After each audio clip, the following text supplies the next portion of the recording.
चलें जी, बिस्मिल्लाह करते हैं जी। बाकी लोग फिर आहिस्ता आहिस्ता आएंगे और ज्वाइन करते रहेंगे। तो मैं आपसे ज़रा स्लाइड शेयर करता हूँ। ये उम्मीद करता हूँ सबके सामने स्लाइड आ चुकी होगी। Examination, highest comparative examination 2009 paper है जी, इंग्लिश प्रेसी एंड कंपोजिशन का।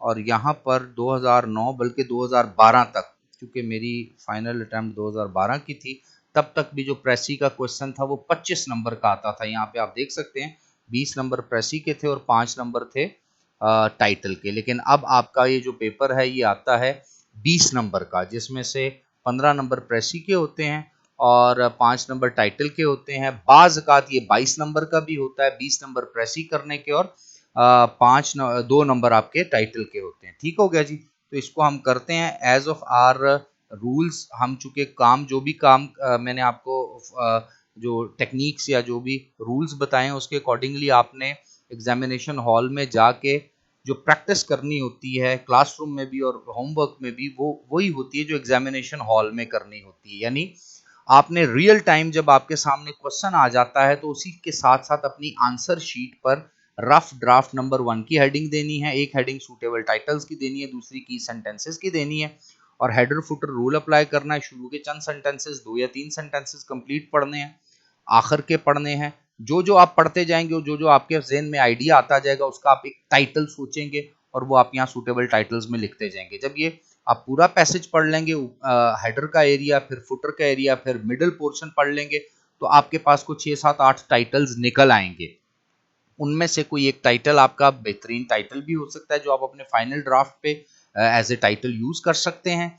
और उन टाइटल्स को पढ़ के कोई आप एक प्रिसाइजली को नया टाइटल बना सकते हैं, उनको पढ़ते हुए देखते हुए। और इसमें बस एक चीज का ख्याल रहे कि अगर आपके तमाम टाइटल्स में basic philosophy, basic theme, basic idea एक ही रिफ्लेक्ट हो रहा है, बेशक उनके वर्ड्स और अल्फाज चेंज हो रहे हैं लेकिन बात एक ही की जा रही है, तो इसका मतलब आप एक्यूरेटली प्रेसी बिल्कुल ठीक कर रहे हैं और आपके जो प्रेसी के क्वेश्चन है उसमें से 80 to 85% मार्क्स आने के चांसेस बहुत ब्राइट हैं। लेकिन अगर आपके तमाम टाइटल अलग अलग निकल रहे हैं, अलग अलग चीजें आपके जहन में घूम रही हैं और आप कह रहे हैं नहीं ये भी टाइटल हो सकता है, ये भी टाइटल हो सकता है, इट मींस दैट कि आपकी रीडिंग एबिलिटी बहुत वीक है। और इसी की मैं यहाँ पर लाइव प्रैक्टिस भी करवाता हूँ और मैं कोशिश करता हूँ कि आप लोगों के साथ वही चीज शेयर की जाए जो रियल टाइम आप इजीली उसको ग्रैस्प भी कर सकें। तो जी शुरू करते हैं। रूल नंबर 1 जो हमारा है, मैं जरा आज क्वेश्चन स्टूडेंट से भी पूछ लेता हूँ। गुलनाज बताइएगा सबसे पहले प्रेसी में क्या किया जाता है?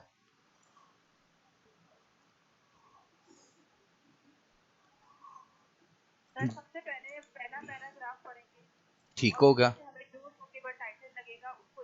शाबाश। अच्छा, पहला पहला पैराग्राफ नहीं पढ़ेंगे क्योंकि बहुत सी ऐसी पास्ट पेपर में हमने प्रेसिस देखी हैं जिसमें पैराग्राफ्स 2-3 होते हैं, लेकिन हमने उसको जहन में ये रखना है कि हेडर का एरिया यानी शुरू के 3 कम से कम सेंटेंसेस कंप्लीटली पढ़ेंगे। ठीक हो गया ना?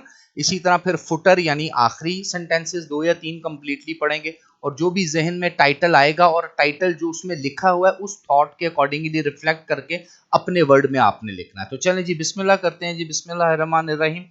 तो यहाँ से इसकी रीडिंग स्टार्ट करते हैं। कहता है make a precis of the following passage and suggest suitable title. Question है।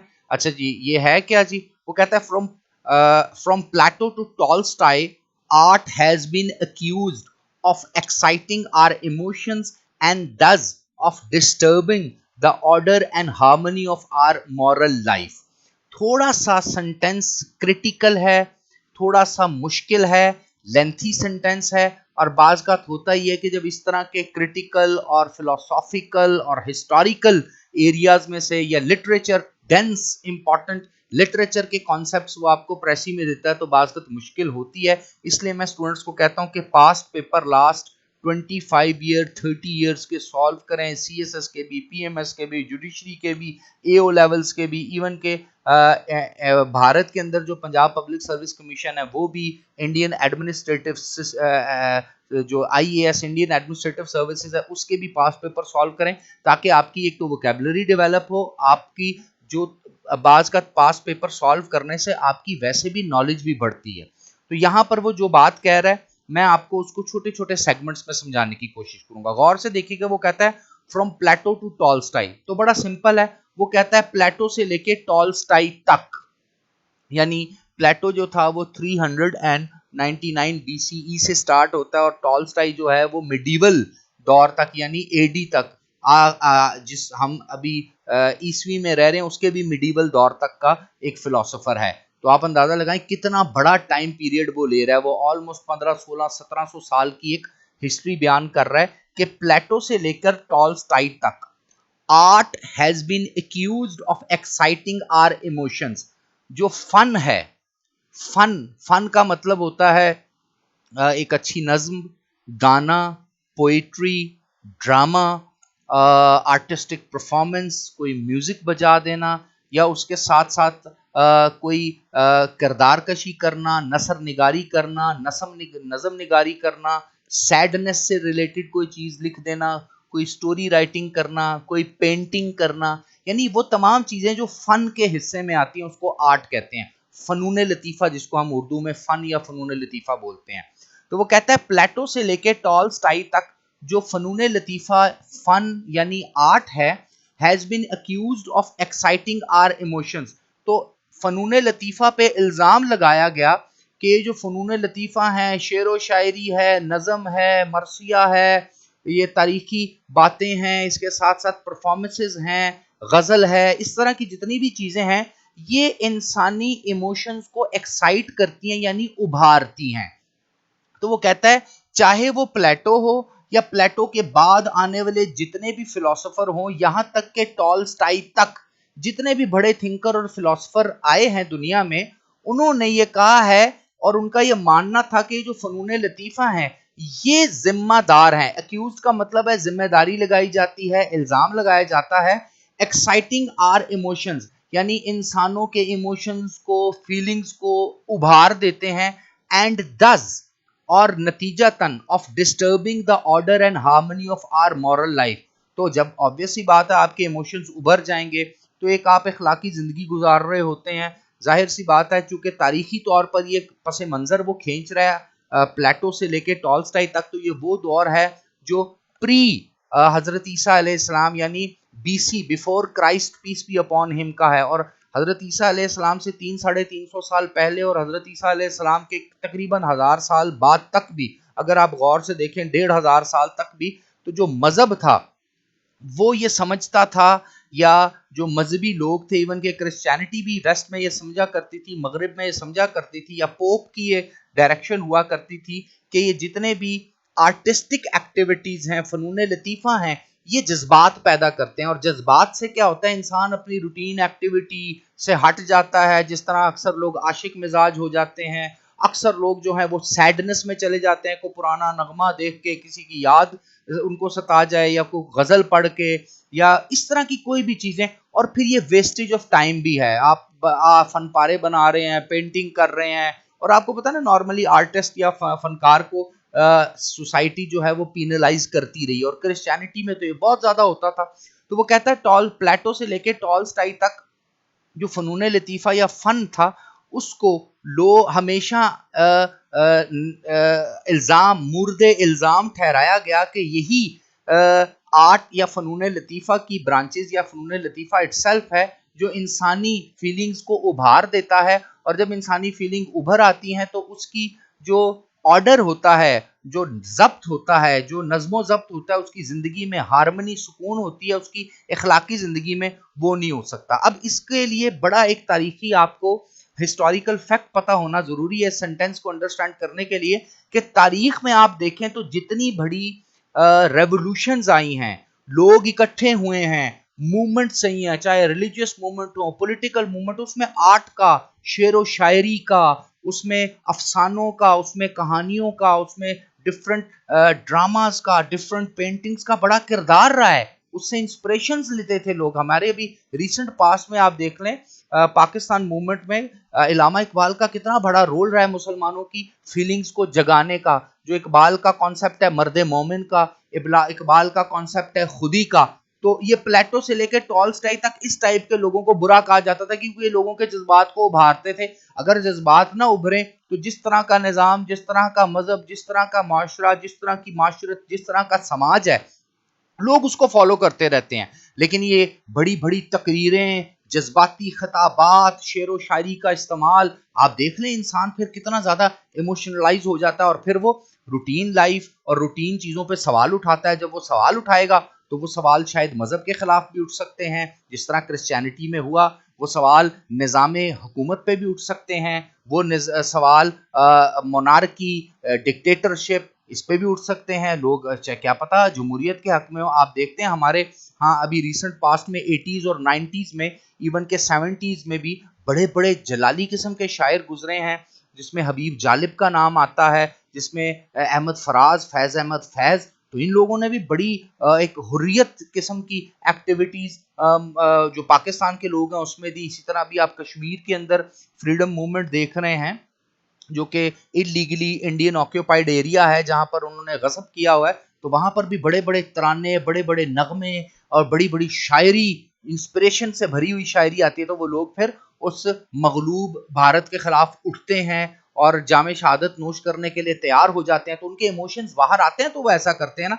तो अब आपको इस पूरे सेंटेंस की समझ आएगी कि वो कहना क्या चाह रहा है। वो कह रहा है कि प्लेटो से लेके टॉलस्टॉय तक मुर्दे इल्जाम ठहराया गया सिर्फ और सिर्फ फनून लतीफ़ा। और फनून लतीफ़ा की आपको पता है बहुत सी ब्रांचेस होती हैं। तो फनून लतीफ़ा को, क्योंकि ये इंसानी जो इमोशंस हैं, फीलिंग्स हैं, उसको एक तो उभार देता है, और इस इंसान की जब फीलिंग्स उभर जाती है तो इंसान और तरह से सोचता है, उसको और तरह से अपनी मंजिल, अपनी डायरेक्शन, अपनी विजन नया नजर आना शुरू होता है। तो फिर हार्मनी और मॉरल लाइफ तो डिस्टर्ब होगी ना। और मॉरल लाइफ में डिस्टर्ब होने का यहाँ क्यों कॉन्सेप्ट है और हार्मनी का क्यों है? हार्मनी होती है कोई पॉलिटिकल मूवमेंट ही ना शुरू हो जाए, और मॉरल लाइफ होती है, जाहिर सी बात है, आर्ट में फिर महबूब की तारीफ भी की जाती है, इश्क भी होता है, मोहब्बत भी होती है। तो आर्ट और फन में और शायरी में तो ये चीजें भी चलती हैं। तो फिर अखलाकी तौर पर तो आप माशरे की इकदार को पामाल ही करेंगे ना, क्योंकि जब आप इश्क और मोहब्बत की बात करेंगे या फिर दूसरी तरफ आप कोई सोशल मूवमेंट या पॉलिटिकल मूवमेंट चला देंगे, तब भी तो पूरे का पूरा निज़ाम हुकूमत और ममलिकत उस पर क्वेश्चन उठ जाता है और वो वीक होना शुरू हो जाते हैं। और इसलिए जितने भी पॉलिटिकल थिंकर स्टेट क्राफ्ट से रिलेटेड, हुकूमत साजी से रिलेटेड आपको बिफोर क्रिश्चियनिटी यानी बीसी में मिलते हैं, और आफ्टर क्रिश्चियनिटी यानी हजरत ईसा अलैहिस्सलाम की विलादत बासादत के बाद अब तक मिलते हैं, वो फिलोसफर वही हैं जो कि आर्टिस्टिक अप्रोच के खिलाफ थे। गो के टॉलस्टाई के बाद और भी बहुत से फिलोसफर आए जिन्होंने आर्ट की अहमियत को समझा और इसके इस एस्पेक्ट की खिलाफ बात की कि नहीं, आर्ट ये नहीं है, आर्ट तो कौमों को आजाद कराने के काम भी आता है। तो अगली सेंटेंस पढ़ते हैं। पोइटिकल इमेजिनेशन, देखें अब वो शायरी पे आ भी गया। वो कहता है जब आप शायराना तखय्युलात में चले जाते हैं, सोच विचार करते हैं, कहीं से कहीं पहुंच जाते हैं। अकॉर्डिंग टू प्लेटो, प्लेटो के मुताबिक जो पोइटिक इमेजिनेशन है, शायराना तखय्युलात हैं, waters are experience of lust and anger, of desire and pain, and makes them grow when they ought to starve with drought. कितनी बड़ी बात कर दी। प्लेटो कहता है असल में आर्ट को मैं बुरा क्यों कहता हूं, क्योंकि आर्ट से ही पोइट्री निकलती है। और पोइट्री क्या करती है? एक शायर है, जिस तरह इकबाल ने एक शायरी कर दी, खुदी का तस्वुर दे दिया, शाहीन बच्चों का तस्वुर दे दिया, आज़ादी का तस्वुर दे दिया, मर्द मोमिन का तस्वुर दे दिया। अब इकबाल दुनिया से चले गए, पाकिस्तान बन गया, लेकिन दुनिया में कहीं पर भी जहां पर इकबाल का ये फलसफा पहुंचेगा, जिस तरह इश्क नबी सल्लल्लाहु अलैहि वसल्लम है कि मोहम्मद से वफा तूने तो हम तेरे हैं, ये जहां चीज क्या है, लोहो कलम तेरे हैं। अब ये देखें ना, किसी मुसलमान तक ये मैसेज पहुंच जाए और नबी पाक सल्लल्लाहु अलैहि वसल्लम की हुर्मत और आपकी नबूवत और आपकी किसी भी चीज के ऊपर को बात आ रही हो, तो वो तो फिर कहेगा कि इकबाल ने भी कहा है कि लोहो कलम तेरे हैं, ये जहां चीज क्या है, दुनिया की दौलत, दुनिया की शोहरत, दुनिया के ओहदे, दुनिया की इज्जत, चीज क्या है? हमने तो नबी पाक सल्लल्लाहु अलैहि वसल्लम से इश्क करना है। तो उस इश्क का फिर इम्तिहान और उस इश्क का डिमांड क्या है? अब देखें ना, पोइटिक इमेजिनेशन उभरना शुरू हो गई। और जब ये पोइटिक इमेजिनेशन उभरना शुरू होती है तो रिजल्ट क्या निकलता है? रिजल्ट बड़ा क्रिटिकल निकलता है, जिसके ऊपर अभी ये बात की जा रही है। एंड दैट इज के, एक सेकंड, एक और बंदा आ गया, मैं इसको ऐड कर लूं। अच्छा जी, वापस चलते हैं। सॉरी, मैं इसको दोबारा शेयर करता हूं जी। तो वो ये कहता है कि वो जो प्लेटो कहता है जो पोइटिक इमेजिनेशंस होती हैं वो क्या काम दिखाती हैं? वो ये करती हैं, वो वाटर का काम करती हैं। फॉर एग्जाम्पल, आपने कहीं को पौधा लगाया हो घर में और उसको कई अरसे आप घर से बाहर चले जाएं या उसकी देखभाल ना करें तो पानी ना मिलने की वजह से वो पौधा खुश्क हो जाएगा। इसी तरह जिन माशरों में आर्टिस्ट नहीं होते, जिन माशरों में शायर नहीं होते, फिलोसफर नहीं होते या फनकार नहीं होते, उन माशरों में लोग खुश्क हो जाते हैं अंदर से। वो सिर्फ पॉलिटिकल एक्टिविटीज ही करते हैं। जिस तरह आप आजकल के पाकिस्तानी माशरे में रात के टाइम नाइट पे वो जो टॉक शोज देखते हैं, उनको देख देख के दिमाग खुश्क हो जाता है, क्योंकि इंसान जो है उसके अंदर तो एस्थेटिक सेंस है।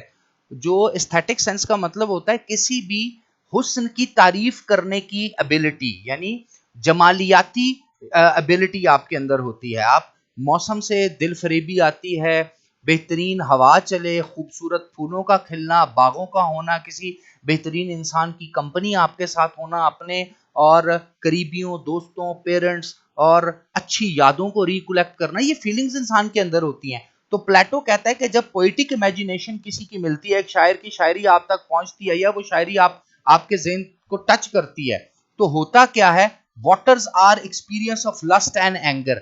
अगर तो वो शायरी लस्ट से रिलेटेड है, इंसानी जिस्म की परस्ती से रिलेटेड है, दौलत से रिलेटेड है, तो आपके अंदर जो फीलिंग ऑफ लस्ट है उसको पानी मिलना शुरू हो जाता है।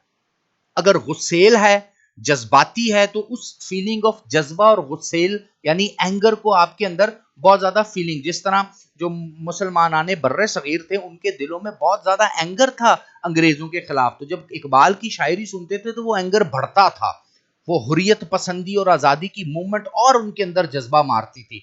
ऑफ डिजायर एंड पेन, इसी तरह ख्वाहिशें और दर्द की कैफियत आपके अंदर उठना शुरू हो जाती है। And makes them grow when they ought to starve with drought, और उन तमाम ख्वाहिशात को शायरी या पोएटिक इमेजिनेशन वाटर कर देती है, जो कि किसी भी हालत में अब खुश्क साली में मरने वाली थी, खत्म होने वाली थी, स्टार्व हो गई थी, भूख से प्यास से खत्म होने लगी थी वो फीलिंग। क्यों? क्योंकि जब एक लंबे अरसे तक किसी भी कौम में बड़ा शायर ना हो, बड़ा खतीब ना हो, बड़ा फिलोसोफर ना हो, बड़ा थिंकर ना हो, सिर्फ उसको एक ही तरह की जिंदगी गुजारी जाए, जिस तरह के आज का वेस्ट है उसमें आप देख लें, कैपिटलिज्म, पैसा कमाना, पैसा कमाना, पैसा कमाना। अब जब आपके अंदर हुस्ने जमालियात यानी एस्थेटिक सेंस भी नहीं होगी, पोइटिक इमेजिनेशन भी नहीं होगी, आप एक जिंदा इंसान तो नहीं होंगे। तो वो कहता है बस ऐसे ही तरह जिंदगी गुजारी और इसी तरह कौमें कामयाब होती हैं। प्लेटो का मानना था, क्योंकि प्लेटो स्टेट क्राफ्ट से रिलेटेड बात करता था ना, उसको क्या खबर थी कि इंसान इन तमाम फीलिंग्स के पैकेज के साथ अल्लाह ने पैदा किया है और अल्लाह ताला कोई चीज गलत नहीं करता, ये पैकेज इंसान के अंदर है। आज भी हम जब करबला का वाकया सुनते हैं, आज भी हम जब हजरत इमाम हुसैन अलैहिस्सलाम को याद करते हैं, तो ऐसी अजीब सी फीलिंग, एक जज्बा पैदा होता है कि काश आज हम 21 हिजरी में वहाँ करबला में मौजूद होते तो हम भी इमाम अली मकाम के साथ उनके साथ शामिल होते और यजीद के जो लश्कर थे उनका मुकाबला करते। अब ये एक फीलिंग है, वाकया हो गया है, तारीख गुजर चुकी है, लेकिन जब मुझ तक वो बात पहुंची, आप तक वो बात पहुंची, आप में और मुझ में अगर ईमान अपनी आखिरी हिस्से में भी मौजूद है, तो विदाउट एनी फिरका वारियत, सुन्नी शिया, इससे आजाद होकर आपके अंदर एक दर्द, एक कसक, एक मोहब्बत, एक फीलिंग, एक जज्बात उभरेंगे। ये जो चीज जज्बात की है, इसको प्लेटो इग्नोर कर गया था। अब इसको वन गो में पढ़ता हूं ताकि अब आपको, चूंकि बैकग्राउंड मैंने एग्जांपल्स के साथ समझा दिया, अब आपको समझ आए कि वो कहता क्या है।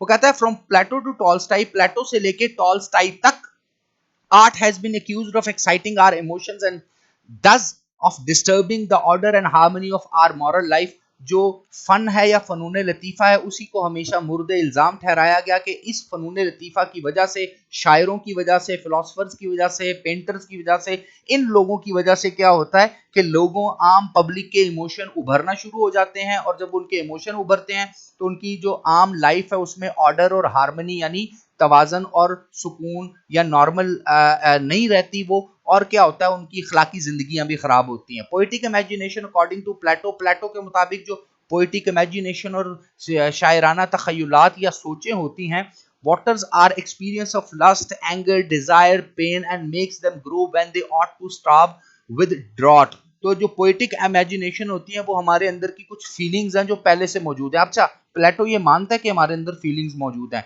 जिसमें लस्ट है, इसमें एंगर है, जिसमें डिजायर है, पेन है।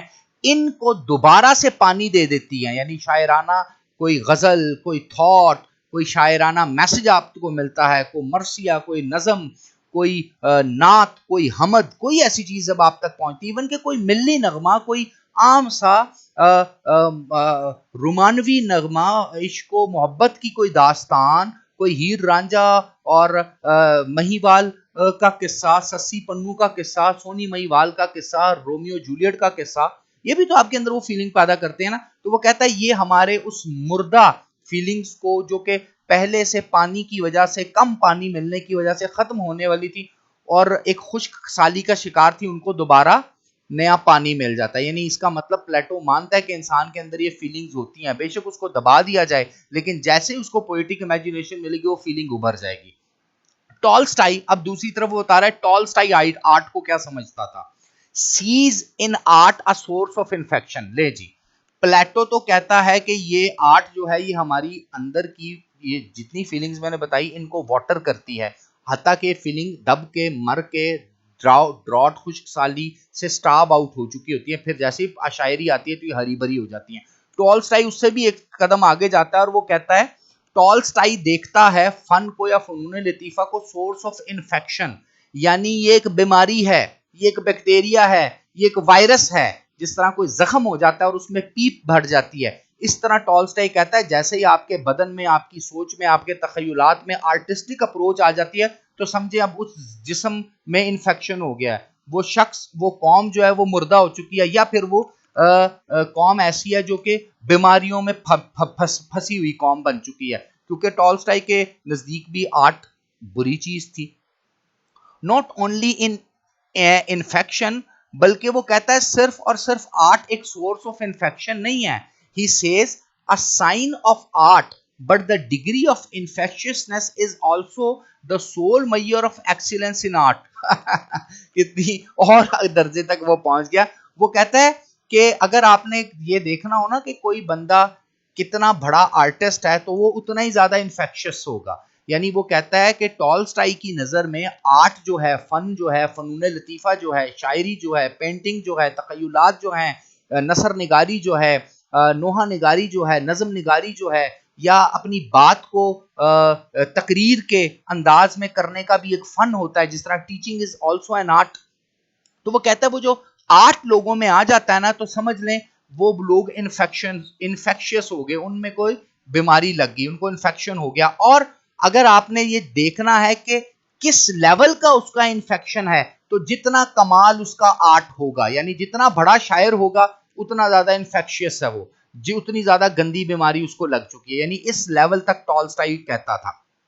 द मूवमेंट ऑफ, अच्छा, but the flaw in this theory is obvious. ले जी, अब but the flaw in this theory is obvious, ये सेंटेंस जो है ये उस राइटर का है जिसने ये प्रेसी लिखी हुई है, ये जो पैसेज जिसका है, यानी जो प्लेटो और टॉलस्टाई से रिलेटेड आर्ट को प्लेटो और टॉलस्टाई क्या समझते थे, या प्लेटो से लेकर टॉलस्टाई तक आर्ट को क्यों मुर्दे इल्जाम ठहराया जाता था, प्लेटो और टॉलस्टाई के कॉन्सेप्ट हमें बता रहा है जो इस पैसेज का राइटर है। अब वो बीच में आ गया और वो कहता है but the flaw in this theory is obvious. वो कहता है ये थियरी फ्लॉड है, इस थ्योरी में लूप होल्स हैं, प्लेटो भी यहां पर गलत है, और प्लेटो से लेकर टॉलस्टाई तक जितने लोग आर्ट को एक्यूज कर रहे हैं और इसको एक इन्फेक्शन से तशबीह दे रहे हैं वो लोग गलत हैं। क्यों?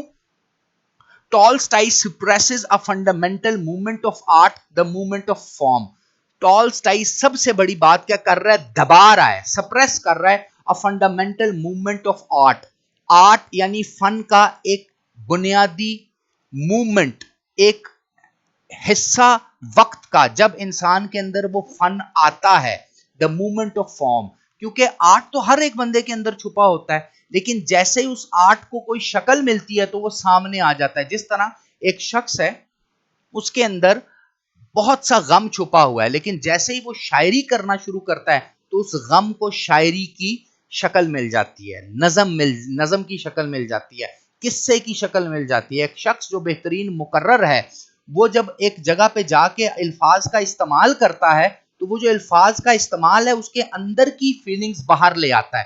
तो टॉलस्टाई तो यहाँ पर राइटर कह रहा है गलती पे है, क्योंकि टॉलस्टाई ये समझता है कि आर्ट जो है ये कहीं से लाया और डाला जाता है, बल्कि राइटर के मुताबिक जिसको हम पढ़ रहे हैं, जो आर्ट है ये तो इंसान के अंदर की एक फीलिंग है, ये कभी भी जागी जा सकती है। और कुछ लोग होते हैं वो अपनी फीलिंग अपने ही अल्फाज से जगा देते हैं, पेंटिंग करके जगा देते हैं, गाना, नज़म, नात, हमद, मरसिया कुछ पढ़ के जगा देते हैं। कुछ लोग होते हैं जिनके पास ये एबिलिटी नहीं होती, तो वो किसी की कही हुई बात को दोबारा दोहरा देते हैं। जिस तरह मैंने अभी इकबाल का शेर इश्के नबी सल्लल्लाहु अलैहि वसल्लम में आपके सामने दोहराया कि मोहम्मद से वफा तूने तो हम तेरे हैं, ये जहां चीज क्या है लोहो कलम तेरे हैं। अब ये शेर मेरा तो नहीं है, लेकिन इससे मेरी एक फीलिंग आप तक पहुंच गई। या अगर मैं कहीं पर कोई तकरीर कर रहा हूं तो उस तकरीर में अगर इश्के नबी सल्लल्लाहु अलैहि वसल्लम से मंसूब वो तकरीर है, तो वहां जब मैं ये शेर पढ़ूंगा तो पहुंच जाएगी। इसी तरह आप अक्सर देखते हैं कि हर 14 अगस्त और 6 सितंबर को पाकिस्तान के अंदर, इवन 23 मार्च को भी नए मिल्ली नगमे आते हैं जो पाकिस्तान आर्मी से हैं, बहरी फौज, बर्री फौज, फिजाई फौज के अलग अलग नगमे होते हैं, मूवीज होती है। तो वो क्या होता है, वो उस इवेंट को उभारना होता है। उसमें नए शायर भी होते हैं, पुरानी शायरी को भी दोबारा प्रमोट किया जाता है। तो यहाँ राइटर कह रहे हैं कि टॉल्स्टाई इस वाले फैक्टर को मिस कर गया है, इसलिए टॉल्स्टाई की थ्योरी में एक फॉल्ट है। अब इस 2-3 सेंटेंसेस को पढ़ के हमारे जहन में जो आइडिया आता है वो लिखते हैं। तो मेरे जहन में तो 2-3 आइडिया आ गए हैं, आप भी अपने अपने आइडियाज लिखे और मैं भी लिखता हूं। तो नंबर 1, आर्ट एंड पोएट्री, बल्कि इससे पहले लिखते हैं historical criticism of art and poetry. यानी historical criticism of art and poetry, यानी अभी से नहीं, आज की दुनिया में भी लोग आर्ट पोएट्री या इसको कुछ क्रिटिसाइज करते हैं, लेकिन वो कहता है historical criticism of art and poetry, यानी हिस्टोरिकली ही आर्ट और पोएट्री को क्रिटिसाइज किया जाता रहा है। और आज भी बहुत से ऐसे लोग हैं और जो इसको कहते हैं, लेकिन कुछ लोग हैं जो आर्ट का गलत फायदा भी उठाते हैं, वो लोग भी मौजूद हैं। अच्छा, इसके अलावा और क्या बात उसने यहां पे की है, ठीक हो गया जी।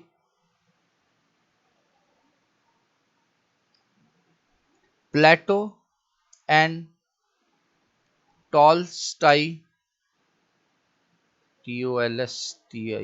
TOLSTOI, सॉरी, टॉल्स्टाई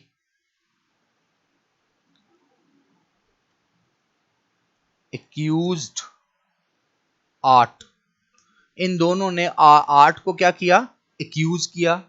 ठीक हो गया। एक और टाइटल भी जेन में आ सकता है अगर आप सोचें गौर से, तो the condemnation of art from Plato to Tolstoy, ये भी हो सकता है। कॉन्डेम कर रहे थे ना, प्लेटो से लेके टॉल्स्टॉय तक इसको कॉन्डेम किया गया था। और कॉन्डेमिनेशन का लफ्जी मतलब होता है किसी चीज को बुरा भला कहना। इसे ना मैं आपके सामने भी रख सकता हूँ, क्रिटिसिज्म भी है, सेंसर भी है, डिसअप्रूवल भी है, कन्विक्शन भी है। ठीक हो गया जी। चलें जी, तो हमने इसको पढ़ा, हमारे सामने 3 टाइटल आ गए। अब हम क्या करते हैं, इसको मैं जरा कलर कर दूं ताकि आप लोगों के लिए आसानी हो कि हमने कहां से कहां तक पढ़ा। ये वाला पोर्शन हमने पढ़ा था, 2-3 सेंटेंस शुरू के। इसको कलर कर देते हैं, इसको रेड कर देते हैं, ठीक है, और कंट्रोल बी से बड़ा भी कर देते हैं, ज़हन में रहेगा हमारे। अब हम आखिरी कुछ पढ़ लेते हैं, एक सेंटेंस ये बनता है, यहाँ पढ़ लेते हैं, द पोएट हु रिप्रेजेंट्स। ठीक है जी, यहाँ से ज़रा हमारे लिए इजी हो जाएगा। इसको हम कर देते हैं ये नेवी ब्लू और इसको ये। चलें जी, अब फुटर यानी निचला पोर्शन पढ़ लेते हैं। The poet who represents the passion does not infect us with this passion. At a Shakespeare's play, we are not infected with the ambitions of Macbeth, with the cruelty of Richard III, or with the jealousy of Othello. वो कहता है कि जो poet है ना, poet जो किसी भी पैशन होता है, आपके जज्बात, उसकी फीलिंग्स, उसको रिप्रेजेंट करता है। ऑब्वियसली बात है, पोएट बेसिकली अपने जज्बात को रिप्रेजेंट करता है, और अगर हमें वो जज्बात अच्छे लगें तो हम उस शेर को दोहराते हैं, किसी मौके पे दोहरा देते हैं, किसी से मुलाकात पे दोहरा देते हैं, किसी तकरीर में दोहरा देते हैं, किसी राइटिंग में दोहरा देते हैं। इस तरह पोएट पेंटर जो होता है वो बड़ी खूबसूरत सी कोई सीनरी बनाता है। बाज़ का आप देखते हैं बड़े बड़े सेमिनार्स होते हैं आर्ट गैलरीज में, तो वहां पर गुर्बत से रिलेटेड, बूढ़े लोगों से रिलेटेड, भूखे लोगों से रिलेटेड हाथ की बनी हुई तस्वीरें, फन पारे होते हैं और बड़े ज्यादा कीमती होते हैं और बड़ी उनकी पजीराई की जाती है। तो इसकी वजह क्या है? इसकी वजह यही है कि वो चीज उस पोइट ने जिस इमोशन, जिस पैशन को रिफ्लेक्ट किया, वो पोइट के अंदर था। मैं भी तो इंसान हूं, आप भी इंसान है, तो हमारे अंदर भी वो फीलिंग आ जाती है। तो वहां वो ये कह रहा है, the poet who represents the passion does not infect us with this passion. Poet जो कोई भी फीलिंग या पैशन या जज्बात अपनी राइटिंग में, अपनी शायरी में रिप्रेजेंट कर रहा होता है, हम सामने रख रहा होता है, लिख रहा होता है या प्रेजेंट करता है, वो इन्फेक्ट नहीं करते, वो जज्बात हमें इन्फेक्ट नहीं करते, क्योंकि वो जो जज्बात हैं वो उसके उस शायरी के थ्रू बाहर आ गए। अब आपके जज्बात उस जैसे जज्बात जैसे होंगे तो तभी आप उसको लाइक करेंगे ना।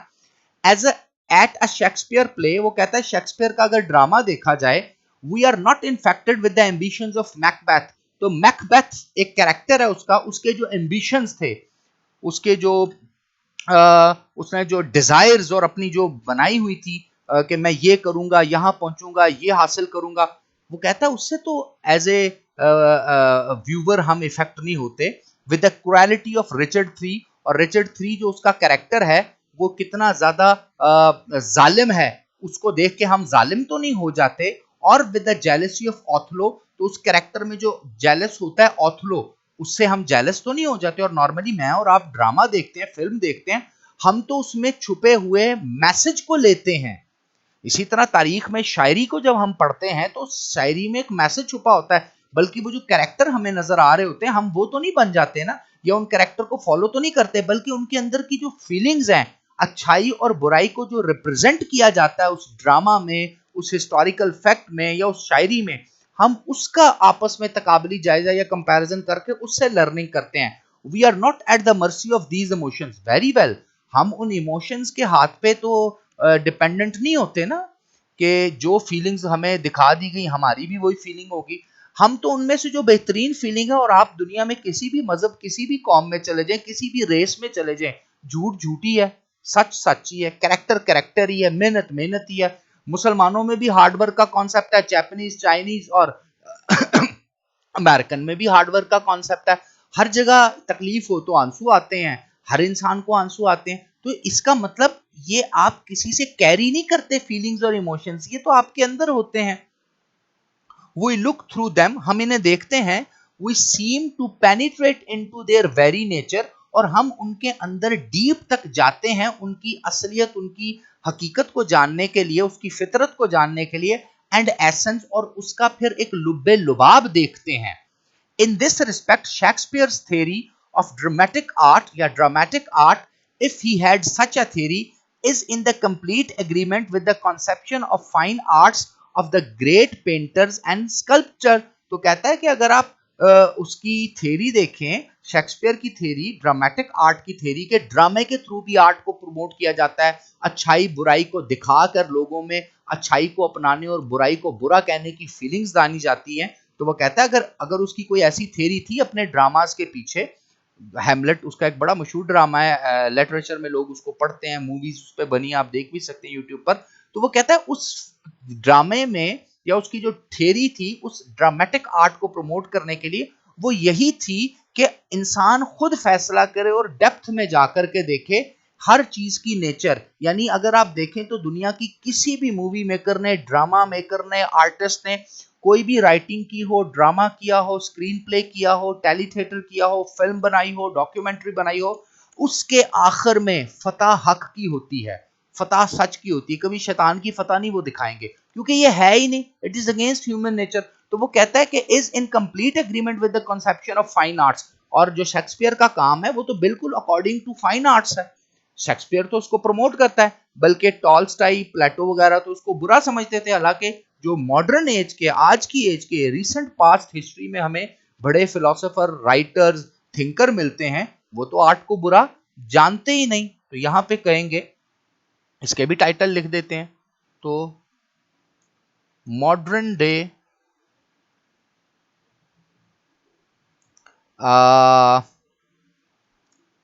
philosophers acknowledge art। ठीक है, तो मॉडर्न डे फिलोसोफर एक्नॉलेज करते हैं किसको? आर्ट को।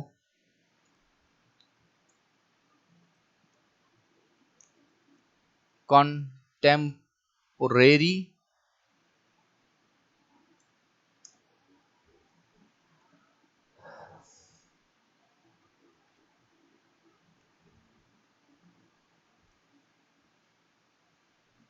स्कॉलर्स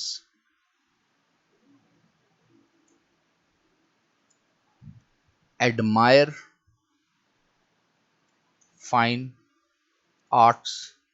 क्योंकि आज जो फाइन आर्ट्स है, आपको पता ना, दुनिया में तब्दीली, अच्छाई, बुराई, आप इवन के किसी भी पॉलिटिकल कैंपेन को आज की दौर में देख लें, आज की सारी पॉलिटिकल कैंपेन उन्हीं नारों, उन्हीं बातों पे होती है जो कि लोगों के करीब तरीन है। जिस तरह आप देखते हैं कि एक नारा लगा था 1960s 70s में, कम्युनिज्म से इंस्पायर होकर इंडिया पाकिस्तान में, उठो मेरी दुनिया के गरीबों को जगा दो। भुट्टो ने नारा लगाया रोटी कपड़ा मकान, तो ये कम्युनिज्म का नारा था जो कि सोवियत यूनियन 1917 में बोल्शेविक रेवोल्यूशन के बाद निकला।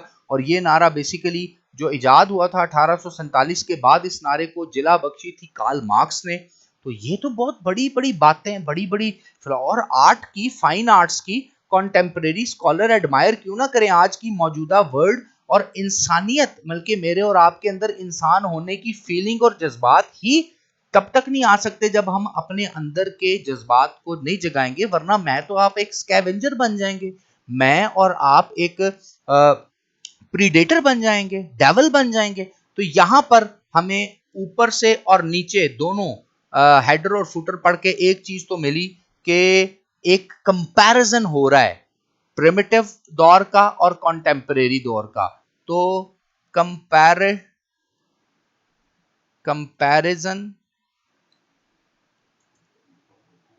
Of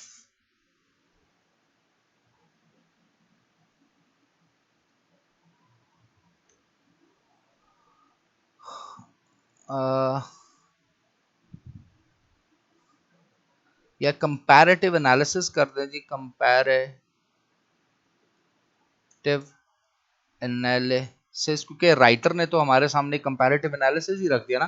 comparative analysis of primitive and modern scholars and their views about art. ये थोड़ा लंबा हो गया, कोई ऐसी बात नहीं, हमने बेसिकली जो पढ़ा है उसको जेहन में रखते हुए लिखना है, क्योंकि ये कौन सा हमारा एक फाइनल टाइटल है, ये तो अभी चलेगा भी, और भी हम मिडिल पोर्शन भी पढ़ेंगे तो होगा इंशाल्लाह ताला। आप लोगों के लिए आज की एक असाइनमेंट है कि आप लोगों ने ये वाला जो है ना एरिया, इसको पढ़ के टाइटल निकालना है। जो हमारी नेक्स्ट क्लास होगी इंशाल्लाह कल, उसमें हम क्या करेंगे कि की सेंटेंसेस पूरे बनाएंगे, जो मैंने आपसे एक वादा किया था। और उसके बाद मुझे कुछ स्टूडेंट्स ने कहा था कि सर रफ ड्राफ्ट नंबर 2 भी करवाएं, तो मैं चाह रहा था कि कंटिन्यूशन में रफ ड्राफ्ट नंबर 2 हो। तो कल ये वाला कर लेंगे, और पार्ट 3 2009 की ही प्रेसियन कंपोजिशन वाले पेपर की जब हम प्रेसी करेंगे, तो इसके तीसरे लेक्चर में, इसी टॉपिक के तीसरे लेक्चर में हम रफ ड्राफ्ट नंबर 2 और 3 भी बना लेंगे, जिससे हमारे पास एक कंप्लीट व्यू आ जाएगा। लेकिन यहाँ पर मैंने 2 एरियाज पढ़ के, यानी ऊपर वाला हेडर और फुटर पढ़ के 6 टाइटल निकाल लिए हैं, और 6 के 6 टाइटल में आप देख लें कोई एक चीज मुख्तलिफ नहीं है, अल्फाज का फर्क है। जिस तरह historical criticism of art and poetry, एक मैंने ये लिखा प्लेटो एंड टॉल्स्टॉय अक्यूज्ड आर्ट, एक ही टॉपिक है, मैंने आपको कहा था मेन थीम एक ही होगा। अगला the condemnation of art from Plato to Tolstoy. अच्छा, modern day philosophers acknowledge art, वो एक्नॉलेज कर रहे हैं। Contemporary scholars admire fine arts. अच्छा जी, उसके बाद आ जाते हैं comparative analysis of primitive and modern scholars and their views about art. तो सारी बात आर्ट यानी फनूने लतीफा के इर्द गिर्द ही घूम रही है। और मैंने कहा था आप 1000 प्रेसिस मेरे सामने ले आए, मैं आपको जितने भी टाइटल निकाल के दूंगा उसमें थीम एक ही होगा। और ये बेसिक टिप मैं हर क्लास में स्टूडेंट्स को बताता हूं कि ये टिप ध्यान में रखें कि अगर आपके टाइटल्स एक रिदम में सेम थीम के आ रहे हैं तो आपके प्रेसी में मार्क्स 80 to 85 आ ही गए। क्यों? क्योंकि अब आपको असल बेसिक थीम की समझ आ गई। फिर इंशाल्लाह जब की सेंटेंसेस हम बनाते हैं, मैंने पिछले कुछ लेक्चर्स में बनाने की टेक्निक भी बताई थी, इसमें भी बनाएंगे तो और ज्यादा चीजें आसान हो जाएंगी। अब आप में से अगर कोई भी को क्वेश्चन करना चाहता है तो वो क्वेश्चन कर सकता है। You people are free to ask any question, वो आप कर सकते हैं।